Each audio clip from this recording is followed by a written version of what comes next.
Clip number 192۔ اس clip میں آپ قرآن پاک کی سورہ نساء کی آیت نمبر 70 سے 73 تک کی تلاوت، ترجمہ اور تفسیر قرآن صراط الجنان سنیں گے۔ بسم اللہ الرحمن الرحیم۔ ترجمہ، اللہ کے نام سے شروع جو نہایت مہربان رحمت والا ہے۔ ذالک الفضل من اللہ وَكَفَى بِاللَّهِ عَلِيمًا۔ ترجمہ، یہ اللہ کا فضل ہے اور اللہ جاننے والا کافی ہے۔ ذَلِكَ الْفَضْلُ مِنَ اللَّهِ، یہ اللہ کا فضل ہے۔ معلوم ہوا کہ جنت میں حضور انور علیہ الصلوۃ والسلام کا قرب جنت کی بہت بڑی نعمت ہوگی، کیونکہ اللہ عز و جل نے اسے بطور خاص فضیلت میں شمار فرمایا اور اسے اپنا فضل قرار دیا ہے۔ یا ایھا الذین آمنوا خذوا حذرکم فانفروا ثبات او انفروا جمیعا۔ ترجمہ، اے ایمان والو، ہوشیاری سے کام لو، پھر دشمن کی طرف تھوڑے تھوڑے ہو کر نکلو یا اکٹھے چلو۔ خذوا حذرکم، ہوشیاری سے کام لو۔ اللہ عز و جل کا کروڑا کروڑ احسان ہے کہ اس نے ہمیں زندگی کی کسی بھی شعبے میں اپنے احکام سے محروم نہیں رکھا، بلکہ ہر جگہ ہماری رہنمائی فرمائی۔ ماں باپ، بیوی بچے، رشتہ دار، پڑوسی، اپنے بیگانے، سب کے متعلق واضح ہدایات عطا فرمائی۔ اسی سلسلے میں ہماری بھلائی کے لیے ہمیں ہوشیار رہنے کا حکم دیا اور فرمایا کہ دنیا کے دیگر معاملات کی طرح دشمنوں کے مقابلے میں بھی ہوشیاری اور سمجھداری سے کام لو۔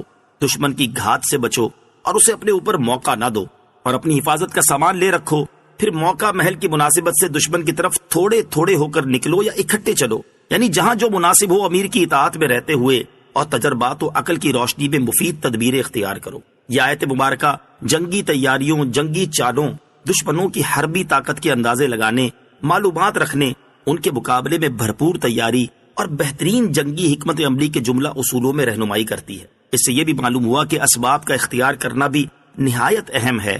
بغیر اسباب لڑنا مرنے کے مترادف ہے۔ توکل ترک اسباب کا نام نہیں، بلکہ اسباب اختیار کر کے امیدیں اللہ عز و جل سے وابستہ کرنے کا نام ہے۔ جنگی تیاریوں سے متعلق ہدایات۔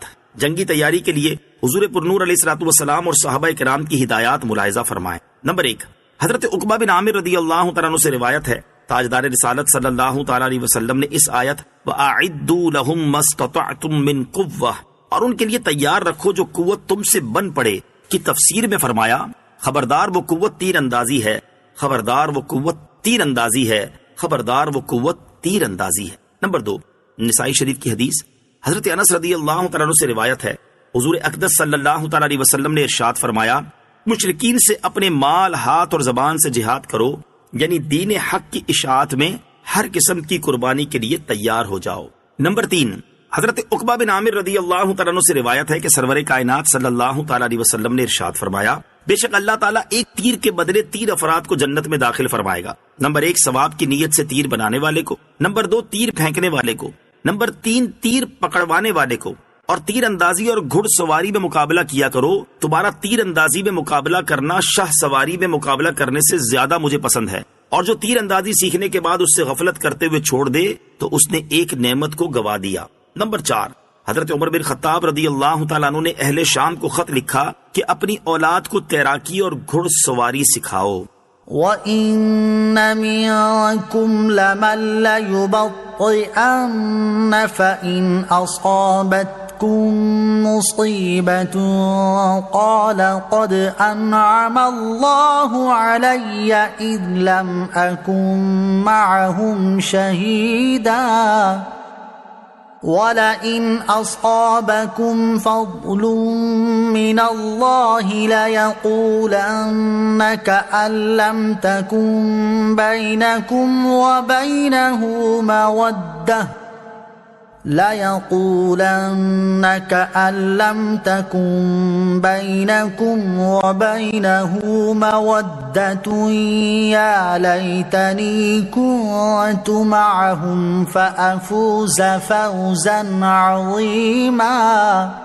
ترجمہ، اور تم میں کچھ لوگ ایسے ہیں جو ضرور دیر لگائیں گے، پھر اگر تم پر کوئی مصیبت آ پڑے تو دیر لگانے والا کہے گا، بے شک اللہ نے مجھ پر بڑا احسان کیا کہ میں ان کے ساتھ موجود نہ تھا۔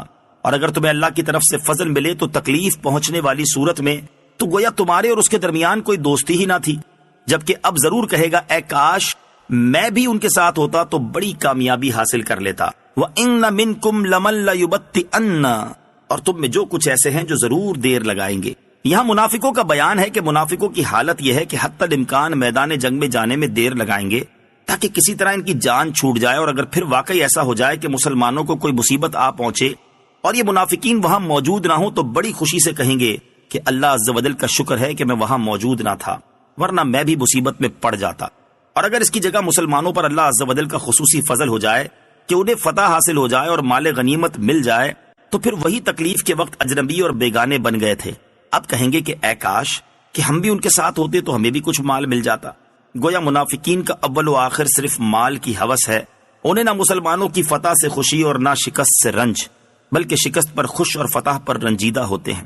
خود غرضی اور مفاد پرستی کی مذمت، اس سے یہ بھی معلوم ہوا کہ خود غرضی، موقع شناسی، مفاد پرستی اور مال کی ہوس منافقوں کا طریقہ ہے۔ دنیا میں وہ شخص کبھی کامیاب نہیں ہوتا جو تکلیف کے موقع پر تو کسی کا ساتھ نہ دے لیکن اپنے مفاد کے موقع پر آگے آگے ہوتا پھرے۔ مفاد پرست اور خود غرض آدمی کچھ عرصے تک تو اپنی منافقت چھپا سکتا ہے لیکن اس کے بعد ذلت اور رسوائی اس کا مقدر ہوتی ہے۔